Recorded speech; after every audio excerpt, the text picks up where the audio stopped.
어떤 농부가 소를 한 마리 몰고 시골길 저 산길을 가고 있었습니다.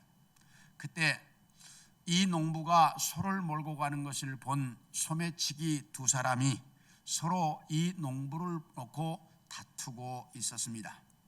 한 소매치기가 야, 저 소를 빼앗자. 그러니까 다른 소매치기가 야, 다른 건 몰라라도 어떻게 농부가 저렇게 소를 고삐를 잡고 가는데 저 소를 빼앗는단 말이야. 너 혹시 저 농부를 폭력하고 소를 빼앗자는 얘기야? 나는 절대 그런 짓 안 해. 그러니까 다른 소매치기가 나도 절대 폭력 같은 건 안 써. 그러면 어떻게 저 소를 빼앗는단 말이야? 그러면 지금부터 내가 할 테니까 잘 두고 봐.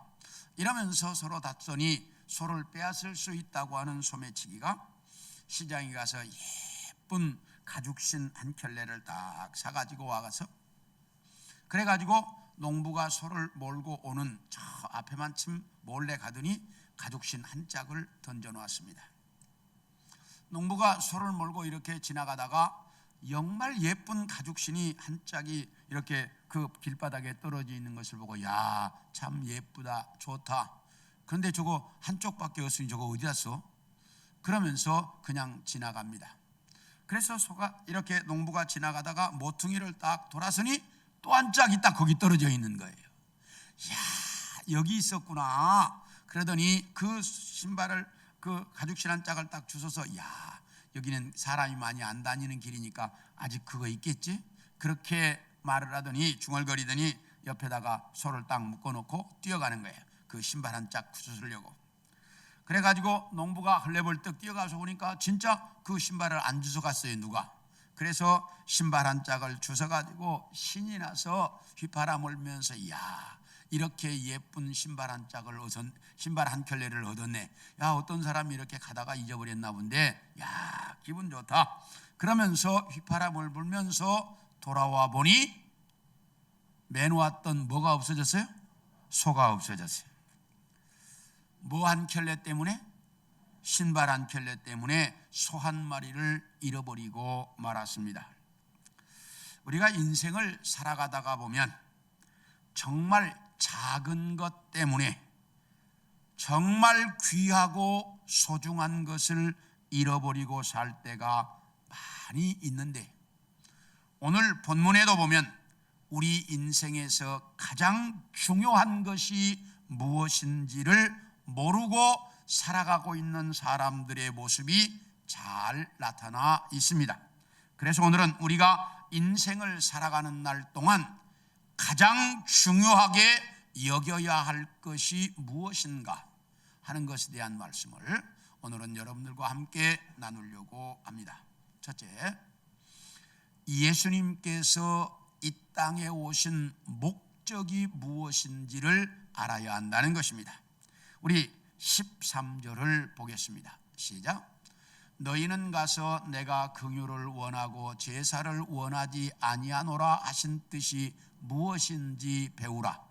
나는 의인을 부르러 온 것이 아니요 죄인을 부르러 왔노라 하시니라. 이 말씀은 예수님께서 가버나움 길거리를 지나가시다가 마태가 세관에 앉아 있는 것을 보시고 마태를 향해서 나를 따라오너라 라고 예수님이 말씀하셨더니 마태가 예수님의 그 말씀을 듣고 예수님을 따라 나섰습니다. 자기의 모든 것을 다 버리고 예수님을 따라 나섰습니다. 그리고는 예수님을 자기 집으로 초대해서 식사 대접을 하게 되었습니다. 그러자 그때 수많은 세리들과 죄인들이 예수님과 예수님의 제자들과 함께 식사를 하게 되었습니다. 그러니까 이 모습을 보고 있던 바리새인들이 예수님의 제자들을 향해서 야, 너희 선생은 메시아라고 하는 사람이 어떻게 저런 죄인들과 함께 어울려서 식사를 할 수 있느냐라고 비난을 합니다. 그러니까 이 소리를 들으신 예수님께서 그 바리새인들을 향해서 건강한 자에게는 의사가 필요 없고 병든 자에게라 의사가 필요한 것이다. 그것처럼 나는 의인을 부르려고 이 땅에 온 것이 아니라 죄인을 부르려고 이 땅에 왔다라고 정확하게 말씀하시고 있습니다. 여기 보면 예수님께서 이 땅에 오신 목적이 무엇인지를 정확히 말씀하고 있습니다. 예수님이 이 땅에 오신 목적은 죄인을 불러 구원하시려고 오셨다라고 말씀하시고 있습니다. 하나님의 아들 예수 그리스도가 그 하늘 보좌를 버리고 인간의 몸으로 이 땅에 오신 목적이 뭐냐? 그건 죄인을 부르러 왔다라고 말씀하시고 있습니다. 세상에서는 어떤 사람을 죄인이라고 말하느냐? 세상의 법을 어긴 자를 죄인이라고 말합니다. 그렇기 때문에 저 사람이 아무리 범인 같다라고 생각을 해도 정확히 법을 어긴 물적 증거가 나타나지 않으면 죄인이라고 벌을 줄 수가 없습니다. 제가 미국에 살 때 유명한 미식 축구 선수였던 오제이 심슨이라고 하는 사람이 있었습니다. 이 사람이 자기 부인을 죽였다고 미국 국민의 90% 이상이 다 인정했습니다. 저 오제이 심슨이 지 부인 죽였다, 다 알고 있었어요. 그런데 오제이 심슨이 그 엄청난 돈으로 미국 최고의 변호사들을 선임하고 그리고 확실한 물적 증거를 다 없애버려서 증거가 아무것도 나타나지 않으니까 결국은 무죄로 풀려났습니다.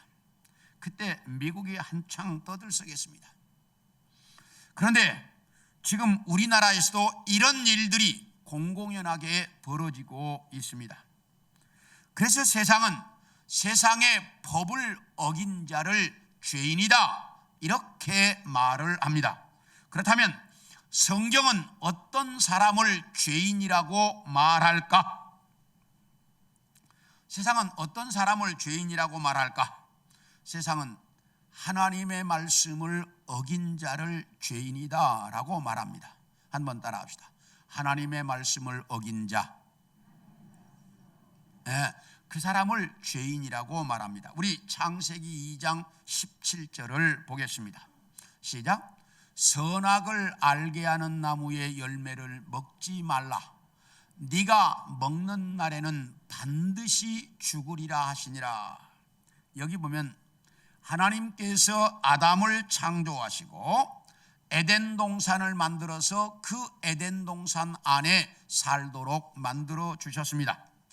그리고 에덴 동산 안에 살고 있는 아담에게 하나님이 아담아, 네가 이 에덴 동산 안에 있는 모든 나무의 과일은 네 마음대로 다 따먹을 수 있다. 그런데 딱 하나, 선악과는 따먹지 말아라.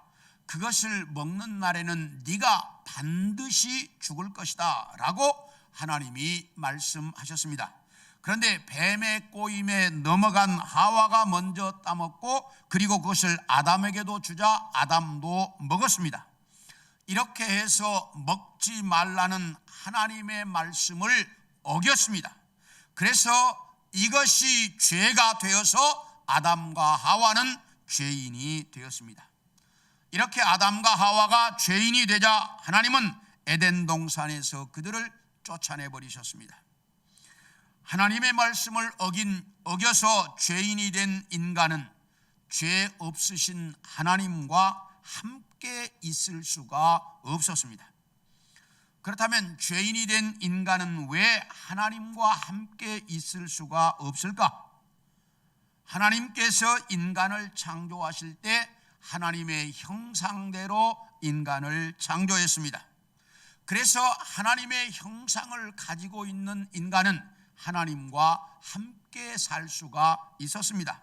그런데 인간이 죄를 지어서 그 하나님의 형상을 잃어버렸습니다. 그래서 하나님의 형상을 잃어버린 인간은 하나님과 함께 살 수가 없게 되었습니다. 그런데 중요한 것은 아담이 하나님의 말씀을 어겨서 범죄한 이후에 태어난 이 땅의 모든 인간들은 다 그 죄 속에서 태어나기 때문에 모두가 다 죄인이라고 하는 사실입니다.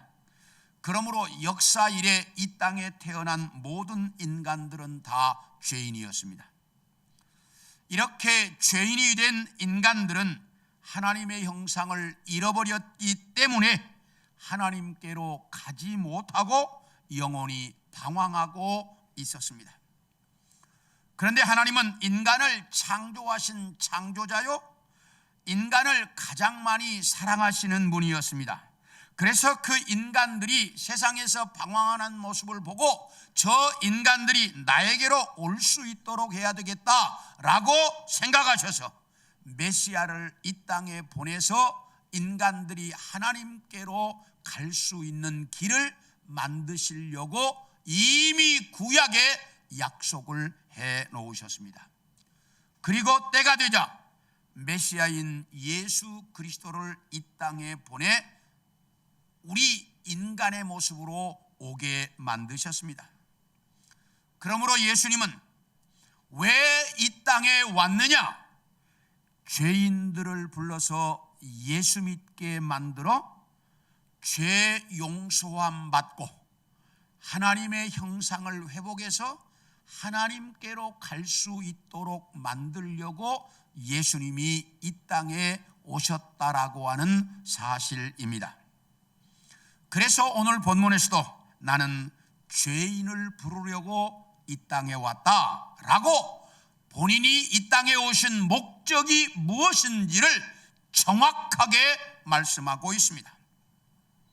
우리 함께 누가복음 19장 7절을 보겠습니다. 시작. 무사람이 보고 수군거려 이르되 저가 죄인의 집에 유하러 들어갔도다. 여기 보면 예수님께서 십자가에 죽으시기 위해 예루살렘으로 가시는 도중에 여리고라고 하는 데를 지나가시게 되었습니다. 예수님이 이 여리고를 지나가신다 이게 알려지자 수많은 사람들이 나와서 길가에서 예수님을 봅니다. 그때 삭개오도 예수님이 보고 싶었습니다. 그래서 길가로 나왔는데 사람들이 너무나 많고 자기는 키가 너무 적기 때문에 도저히 예수님을 볼 방법이 없었습니다. 그래서 삭개오는 돌 무화과 나무라고 하는 나무 위에 올라가서 앉아가지고 예수님을 보고 있었습니다. 그러니까 그 돌 무화과 나무 밑에까지 오신 예수님께서 무화과 나무를 이렇게 올려다 보시더니 삭개오를 향해서 삭개오야 내려와라 이렇게 말합니다. 그러시면서 예수님께서 내가 오늘 너희 집에서 하룻밤 묵어가야 되겠다라고 말씀하십니다. 그러니까 삭개오가 신이 나가지고 내려와서 예수님 가시죠. 그리고 예수님을 자기 집으로 모시고 갔습니다. 그러니까 이 모습을 보고 있던 수많은 사람들이 예수님의 제자들을 향해서 이렇게 말하는 겁니다. 야, 너희 선생은 하나님의 아들이라고 하는 사람이 어떻게 저런 죄인의 집에서 하룻밤을 묵어간다는 말이냐? 그러면서 예수님을 비난하며 수군거립니다. 그런데 집에 도착한 삭개오가 예수님을 향해서 이렇게 말합니다. 선생님, 내 재산의 절반을 가난한 사람들에게 나누어 주고 그리고 내가 혹시라도 누구 걸 속여서 빼앗은 적이 있다고 알려지면 4배로 내가 갚겠습니다 라고 말합니다. 그러니까 예수님께서 오늘 구원이 이 집에도 이르렀다. 이 사람도 아브라함의 자손이다 라고 말씀하셨습니다. 그렇게 많은 사람들이 비난하는데 예수님이 왜 마태의 집에 들어가셨느냐? 그 마태 죄인이라고 말하는 그 사람을 구원하시기 위해서 예수님은 그 집에 들어가셨던 것입니다. 이렇게 예수님은 이 땅에 오셔서 모든 일들을 죄인을 구원하는 일을 위해서 행하셨습니다. 우리 누가복음 7장 33, 34절도 보겠습니다. 시작. 세례 요한이 와서 떡도 먹지 아니하며 포도주도 마시지 아니하며 너희 말이 귀신이 들렸다 하더니 인자는 와서 먹고 마시매 너희 말이 보라 먹기를 탐하고 포도주를 즐기는 사람이요 세리와 죄인의 친구로다 하니, 예수님께서 유대인들을 향해 내가 너희를 무엇으로 비교할까 그러시더니, 너희는 아이들이 장터에 앉아 피리를 불어도 춤추지 않고 고글에도 울지 않는 사람들과 똑같다. 세례 요한이 와서 떡을 먹지 않고 포도주를 마시지 않으니까 귀신 들렸다고 말하면서 그가 베푸는 세례도 받지 않더니, 인자가 와서 먹고 마시니까 먹기를 탐하고 포도주를 즐기는 자라고 비난하고, 그리고 나를 향해서 세리와 죄인의 친구라고 비난하고 있다. 그렇게 예수님께서 유대인들을 향해서 말씀하셨습니다. 여기에 보면 유대인들은 예수님을 세리와 죄인의 친구라고 비난합니다. 그런데 예수님은 죄인을 불러서 구원하려고 이 땅에 오셨기 때문에 죄인들과 어울릴 수밖에 없었고 죄인들의 친구가 될 수밖에 없었습니다. 왜? 죄인들을 구원하러 오셨기 때문입니다.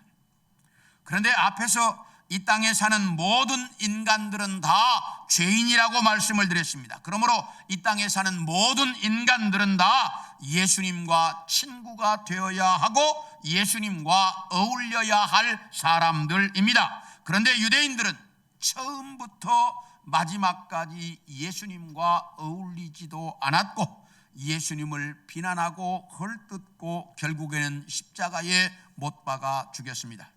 이것은 자기들이 죄인이 아니라고 생각하고 있었기 때문입니다. 유대인들은 그들의 삶의 모든 모습에서 자기들이 죄인이라고 하는 걸 잘 인정하지 않았습니다. 우리 함께 누가복음 18장 11절을 봅니다. 시작. 바리새인은 서서 따로 기도하여 이르되, 하나님이여, 나는 다른 사람들 곧 토색 불이 간음을 하는 자들과 같지 아니하고 이 세리와도 같지 아니함을 감사하나이다. 이 말씀은 예수님께서 자기 자신이 의롭다고 생각하고 다른 사람들을 죄인이라고 무시하는 유대인들에게 이런 비유를 들어서 설명하셨습니다. 어느 날 바리새인과 세리가 성전에 기도하러 올라갔다. 바리새인은 세리와 따로 서서, 하나님, 나는 토색 불이 간음하는 자들처럼 살지 않게 해주시고 이 세리와도 같지 않게 해주셔서 감사합니다. 나는 일주일에 2번씩 금식을 하고 11조 생활을 잘하고 있습니다 라고 기도하면서 자기가 마치 정말 의로운 사람인 것처럼 기도를 했다. 그런데 세리는 성전 가까이 가지도 못하고 멀리 서서 감히 눈을 들어 하늘을 쳐다보지도 못하고 가슴을 치면서, 하나님, 나는 죄인입니다. 나를 불쌍히 여겨주십시오 라고 기도했다. 너희가 보기에 이 두 사람 중에서 누가 더 의로운 사람인 것처럼 보이느냐? 하나님은 분명히 세리가 더 의인이라고 인정한다 라고 예수님께서 정확하게 말씀해 주셨습니다. 유대인들은 이렇게 자신들이 죄인이 아닌 의인이라고 생각하고 있었기 때문에 자신이 죄인이라고 인정했던 사람들보다 더 큰 죄인이었다라고 하는 사실입니다. 자기 자신이 죄인이 아니라고 생각했던 유대인들이 죄인이라고 말하는 세리보다 훨씬 더 큰 죄인이었다라고 하는 사실입니다. 그러므로 예수님은 유대인들에게 더 필요하신 분이었습니다. 왜? 그들이 훨씬 더 죄인이었기 때문에. 그런데 유대인들은 끝까지 예수님을 받아들이지 않았습니다. 그래서 유대인들은 먼저 하나님을 알았지만 나중에 예수 믿은 우리보다 더 나중된 자가 되었다라고 성경은 정확하게 설명을 하고 있습니다. 사랑하는 성도 여러분, 예수님이 이 땅에 오신 것은 죄인들을 불러 구원하시려고 이 땅에 오셨습니다. 그렇기 때문에 예수님은 죄인들과 어울릴 수밖에 없고 죄인의 친구가 될 수밖에 없었습니다. 왜? 죄인들을 구하러 오셨기 때문에.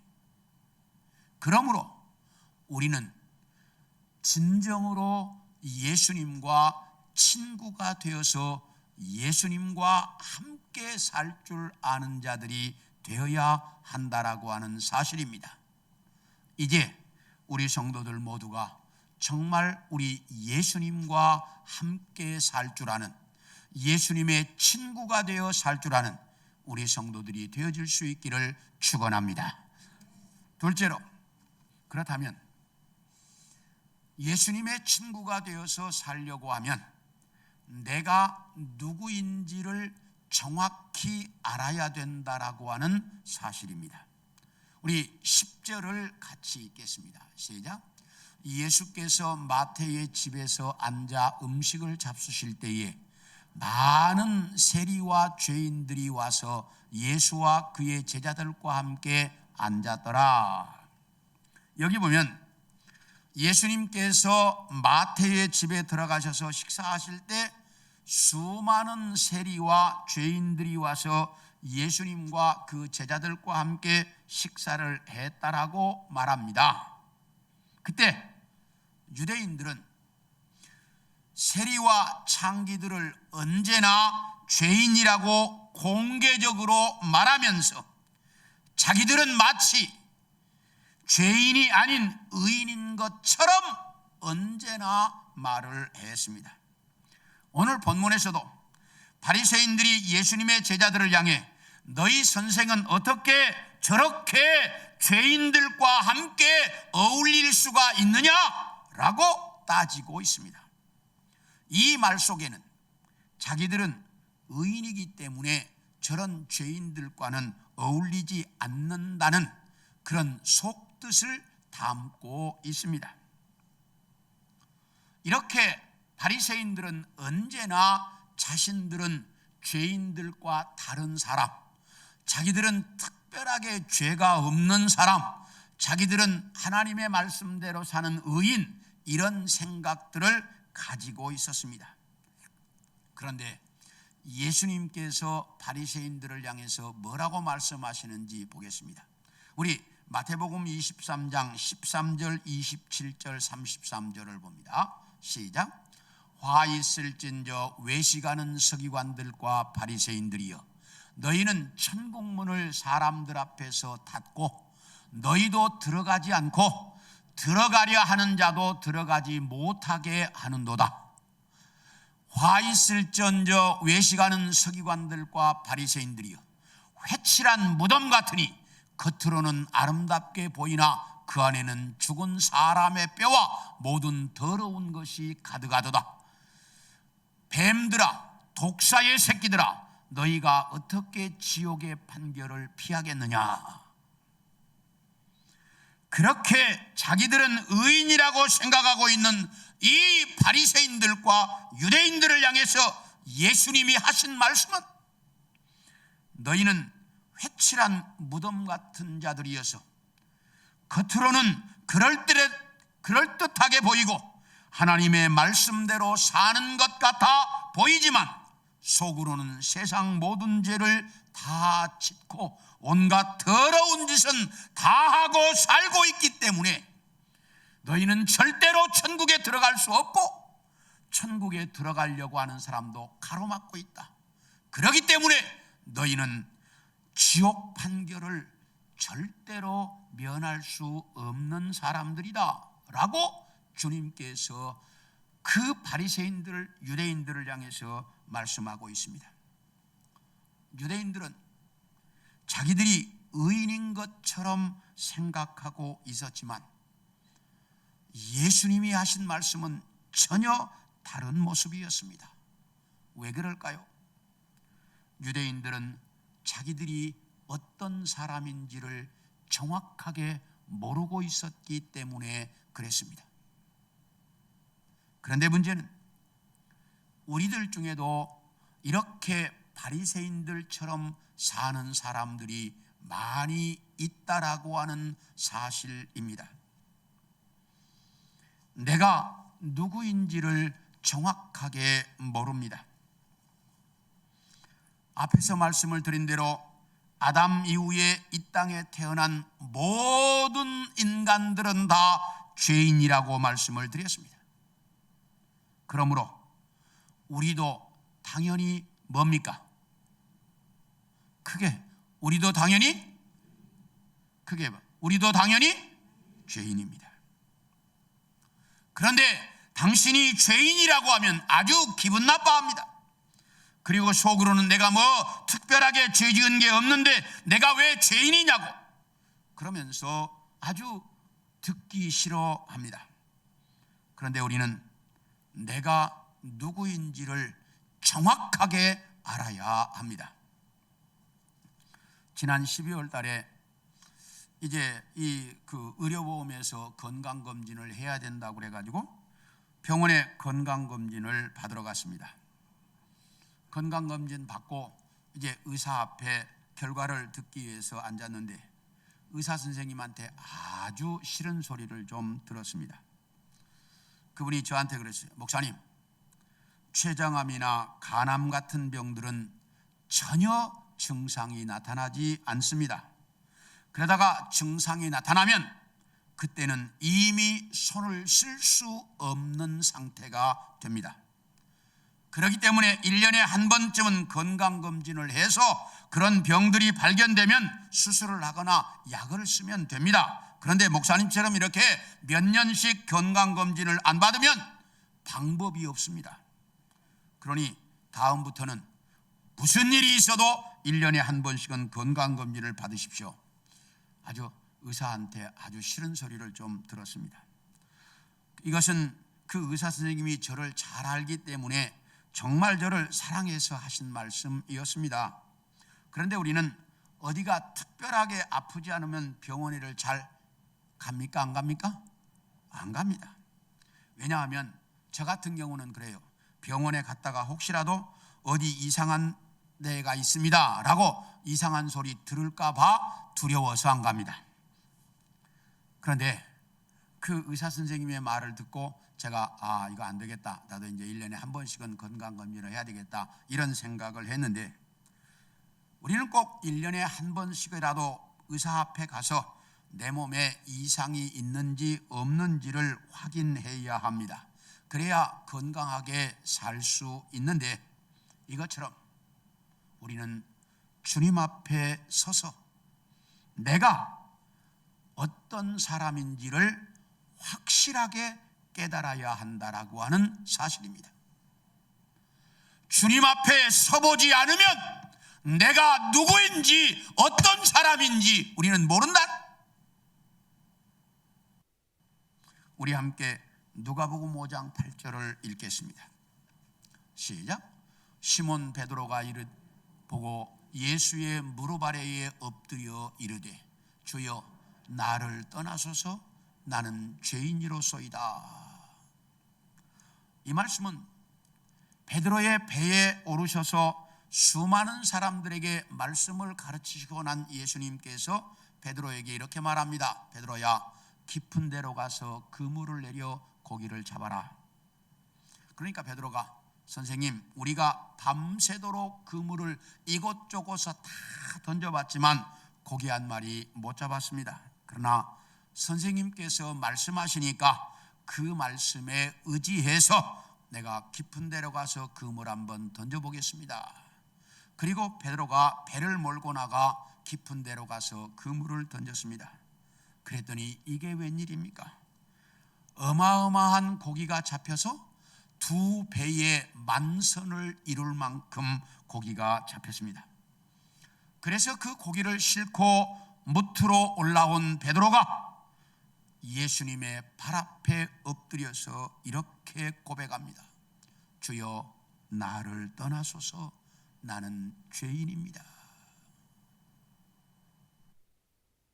예수님 앞에 서 보니까 자기가 누구인지를 알았습니다. 그래서 그 주님 앞에 엎드려서 주님, 나를 떠나십시오, 나는 죄인입니다라고 고백했습니다. 이 고백이 그 위대한 사도 베드로를 만들었습니다. 이 고백이 그렇게 위대한 인물을 만들었습니다. 우리 고린도전서 15장 9절을 보겠습니다. 시작. 나는 사도 중에 가장 작은 자라. 나는 하나님의 교회를 박해하였으므로 사도라 칭함받기를 감당하지 못할 자니라. 여기 뭐라고 말합니까? 나는 사도 중에 가장 작은 자. 나는 사도 중에 가장 작은 자라고 이렇게 바울이 고백합니다. 이것은 바울이 제3차 전도 여행 때 한 고백이었습니다. 그런데 이로부터 세월이 좀 더 지나 바울이 제1차 옥살이를, 로마 옥살이를 할 때 뭐라고 고백했는지 보겠습니다. 에베소서 3장 8절을 봅니다. 시작. 모든 성도 중에 지극히 작은 자보다 더 작은 나에게 이 은혜를 주신 것은 측량할 수 없는 그리스도의 풍성함을 이방인에게 전하게 하시고, 이때는 바울이 뭐라고 고백하냐면 모든 성도 중에 지극히 작은 자보다 더 작은 나, 이렇게 바울이 고백을 합니다. 그런데 이로부터 시간이 더 지나서 바울이 제2차 로마 옥살이 할 때, 이때는 죽음을 얼마 남겨놓지 않고 있는 상황입니다. 그때 뭐라고 고백했는지 디모데전서 1장 15절을 봅니다. 시작. mit보다 모든 사람이 받을 만한 이 말이요, 그리스도 예수께서 죄인을 구원하시려고 세상에 임하셨다 하였도다. 죄인 중에 내가 괴수니라. 뭐라고 말합니까?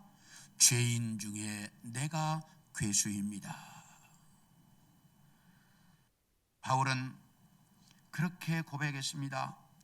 사도 중에 가장 작은 자, 사도 중에 가장 작은 자. 그러더니 모든 성도 중에 지극히 작은 자보다 더 작은 나, 모든 성도 중에 지극히 작은 자보다 더 작은 나. 그러더니 마지막에는 죄인 중에 내가 괴수다, 이렇게 자기 자신을 고백하고 있습니다. 이 고백이 그 위대한 사도 바울을 만들었습니다. 이렇게 우리는 내가 어떤 사람인지, 내가 누구인지를 정확하게 알아야 합니다. 어느 날 성 프란시스에게 한 제자가 와서 물었습니다. 선생님, 많은 사람들이 선생님을 성자라고 부르는데 선생님은 선생님 자신을 어떻게 생각하십니까? 그랬더니 성 프란시스가 나는 이 세상에서 가장 악한 사람이며 가장 큰 죄인입니다 라고 말하더라는 것입니다. 사랑하는 성도 여러분, 여러분은 여러분 자신이 어떤 사람인지를 알고 있습니까? 여러분 자신이 죄인이라는 것을 철저하게 깨닫고 있습니까? 그냥 입으로 하는 소리가 아니라 내 가슴 저 깊은 곳에서부터 내 영혼 깊은 곳까지 내가 죄인이라고 하는 이 확실한 의식이 여러분 속에 살아 있습니까?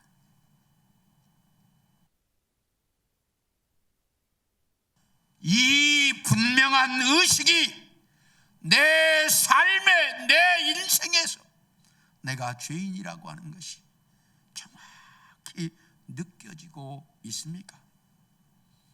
하나님은 이렇게 자기 자기 가슴 밑바닥에서부터 내가 죄인이라는 것을 느끼는 사람들만 사용해 오셨습니다. 그런 사람들을 들어서 하나님의 위대한 사역을 이루어 오셨습니다. 원하기는 우리 성도들 모두가 다 이렇게 내가 죄인 중에 괴수요, 나는 죄인이라고 그렇게 내 가슴 밑바닥에서부터 고백할 줄 아는 우리 성도들 모두가 되어줄 수 있기를 축원합니다. 마지막으로 이렇게 내가 죄인이라는 것을 깨달았으면 죄인처럼 살아가라는 것입니다. 그러면 죄인처럼 산다는 것이 어떤 것일까? 우리 12절을 봅니다. 시작. 예수께서 들으시고 이르시되 건강한 자에게는 의사가 쓸데없고 병든 자에게라야 쓸데있느니라. 건강한 사람에게는 의사가 필요 없고 병자에게 의사가 필요하다. 이 말씀은 자신이 의인이라고 생각하는 사람에게는 예수님이 필요 없고 자신이 죄인이라고 생각하는 사람에게만 예수님이 필요하다라는 말씀입니다. 그렇기 때문에 내 자신이 죄인이라는 것을 깨달은 사람들은 자기의 죄 문제를 해결하기 위해서 절대적으로 예수님을 필요로 합니다. 그런데 이것을 깨닫지 못하고 자기가 죄인이라는 의식이 없는 사람은 예수님을 필요로 하지 않습니다. 내가 죄인이라는 것을 아는 사람은 예수님이 필요하다는 것을 안다 이 말이에요. 그렇기 때문에 예수님께 가까이 갑니다. 우리 요한복음 8장 32절에서 34절을 봅니다. 진리를 알지니 진리가 너희를 자유롭게 하리라. 그들이 대답하되 우리가 아브라함의 자손이라 남의 종이 된 적이 없거늘 어찌하여 우리가 자유롭게 되리라 하느냐. 예수께서 대답하시되 진실로 진실로 너희에게 이르노니 죄를 범하는 자마다 죄의 종이다. 여기 보면 예수님께서 진리가 너희를 자유롭게 한다. 그러니까 유대인들이 우리는 지금까지 한 번도 다른 사람의 종이 되어본 적이 없다. 그런데 우리에게 무슨 자유를 이야기하느냐? 라면서 이렇게 예수님에게 이제 항의를 합니다. 그러니까 예수님께서 죄를 범한 자마다 죄의 종이다. 그러므로 너희는 이미 죄의 종으로 살고 있다. 그러므로 나를 믿어서 죄의 종에서 해방되어야 한다. 이것이 바로 진리가 너희를 자유롭게 한다는 말이다 라고 예수님께서 가르치셨습니다. 그런데 유대인들은 자신이 죄인이라는 것을 인정하지 않았기 때문에 죄에서 해방되어야 할 필요를 느끼지 못하고 살았습니다. 그래서 예수님을 믿지 않았고 예수님을 비방하고 결국에는 십자가에 못 박아 죽이고 말았습니다. 사랑하는 성도 여러분, 내가 죄인이라는 것을 확실히 깨닫는 것, 이것이 우리 인생에서 가장 중요한 문제입니다. 왜냐? 내가 죄인이라는 것을 깨달으면 이 죄 문제를 해결하기 위해서 예수님께 가까이 가게 되고, 그렇게 되면 예수님께서 우리의 믿음을 보시고 우리의 죄 문제를 해결해서 자유를 주실 뿐만 아니라 우리가 그 자유 속에 이 땅에서 행복하게 살 수 있도록 만들어 주시기 때문입니다. 그러므로 우리가 이 땅에서 진정한 자유를 누리고 내 영혼이 자유함 속에 행복을 누리고 살려고 하면 내가 죄인이라는 것을 깨닫고 그 죄 문제를 해결하기 위해서 예수님께 가서 예수님으로부터 그 죄 문제를 해결함을 받아야 우리는 이 땅에서 진정한 자유, 진정한 행복을 누리며 살 수 있다는 사실입니다. 사랑하는 성도 여러분, 코로나로 말미암아 힘들고 고통스러운 상황 속에서라도 주님이 주시는 이 영적 자유를 통해 진정한 자유를 누리며 이 땅에서 살아갈 수 있는 우리 성도들이 되어질 수 있기를 축원합니다. 이렇게 진정한 자유 속에 정말 그 포근한 마음과 행복한 마음 속에서 살아가는 우리 성도들 모두가 되어질 수 있기를 축원합니다. 모두 자리에서 일어서시겠습니다.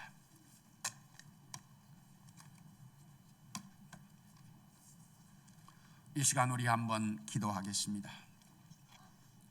하나님, 나는 죄인입니다. 혹시 내가 죄인이라는 것이 가슴 깊이 느껴지지 않았다면 하나님이 혹시 내가 바리새인들 같은 사람은 아닙니까?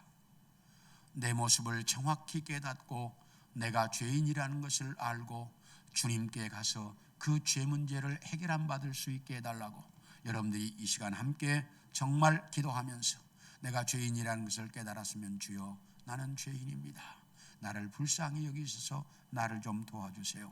이렇게 기도할 수 있는 우리 모두가 통성으로 한 2, 3분만 기도하겠습니다. 다 같이 기도합니다.